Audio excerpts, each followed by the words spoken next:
welcome back to the Mind of Brandon. Today we're going to continue our Bible study. As indicated by the title of this video, I'm going to be talking about Genesis chapter 1, verse 3. Well, I'm actually going to be covering a larger sample size of material than just the third verse of Genesis chapter 1. I will also be talking about verse 4 and verse 5. No more dedicating an entire video to a single verse. To recap, in my past couple of videos, I talked about the first two verses of Genesis chapter 1, which postulated that in the beginning, the god Elohim created the heaven and the earth. And the earth was this formless void. Darkness was upon the face of the deep. And the spirit, wind, or breath of God was moving over the surface of the waters. And I do kind of like this translation, the breath of God.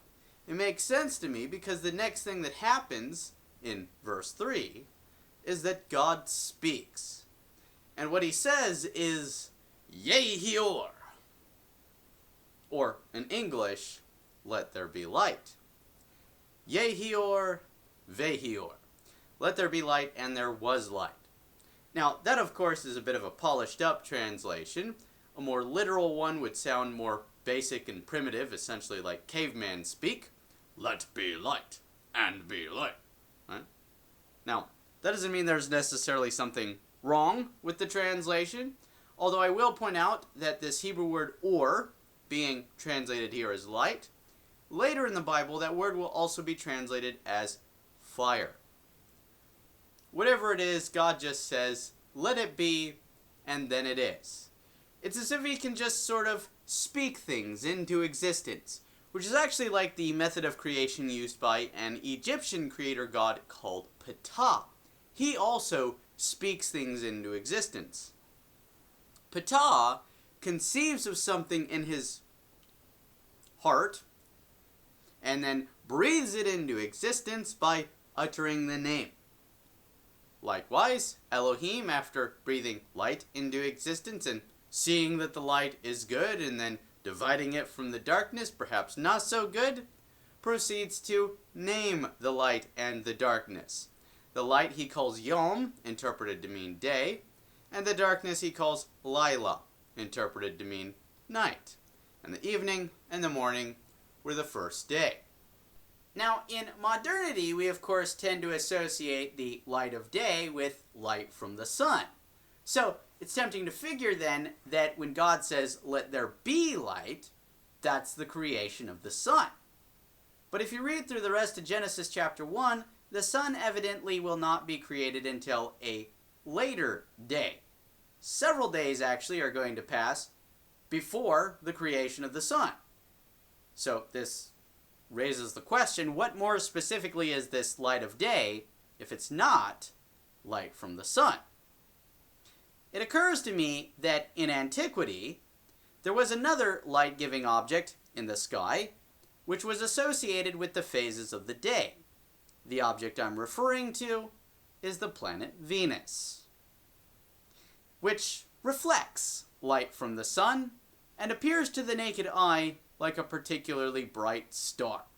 In Roman sources, Venus has also been referred to as Lucifer. This is a Latin term that I'm sure you've heard before. It means light bearer or bringer of light. That being said, the planet Venus has also been referred to as the morning star and the evening star, both of which were deified. Some cultures saw the evening and morning stars as two separate objects. Others, with more enlightened astronomers like the Romans and the Babylonians, recognized that the evening and morning stars were the same object appearing at two different times of the day. In Canaanite mythology, we have a narrative about the birth of the gods of evening and morning, the evening and morning stars. This account opens at the seashore. The god El, who I talked about in my first video, creates two goddesses over a ritualistic fire. These goddesses are who he impregnates with Shalim and Shakar, the gods of the evening and morning stars. So in this Canaanite myth, the planet Venus is understood as two separate entities, Shalim and Shakar, the god of the evening star and the god of the morning star.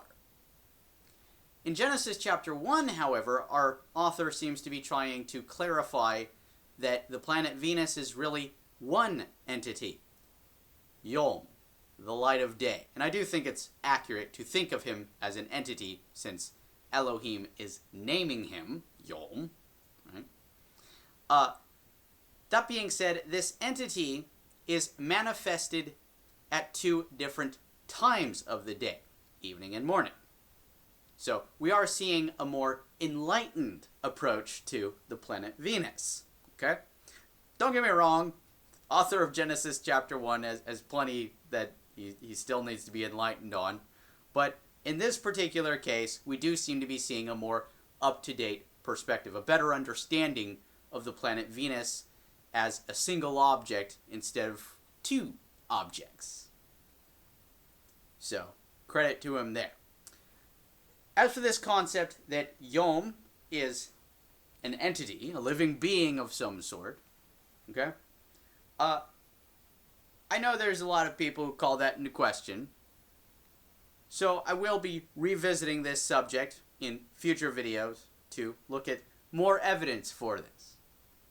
That being said, to be continued, I hope you all enjoyed this video. If you did, please give it a thumbs up, maybe even share it with other people. If you're interested in watching my future videos, please subscribe to this channel if you haven't already. In my next video, I'm going to be returning to the subject of Genesis chapter 1 to discuss, well, the rest of Genesis chapter 1. So I hope to see you all there. Thank you for watching. Peace, and have a good one.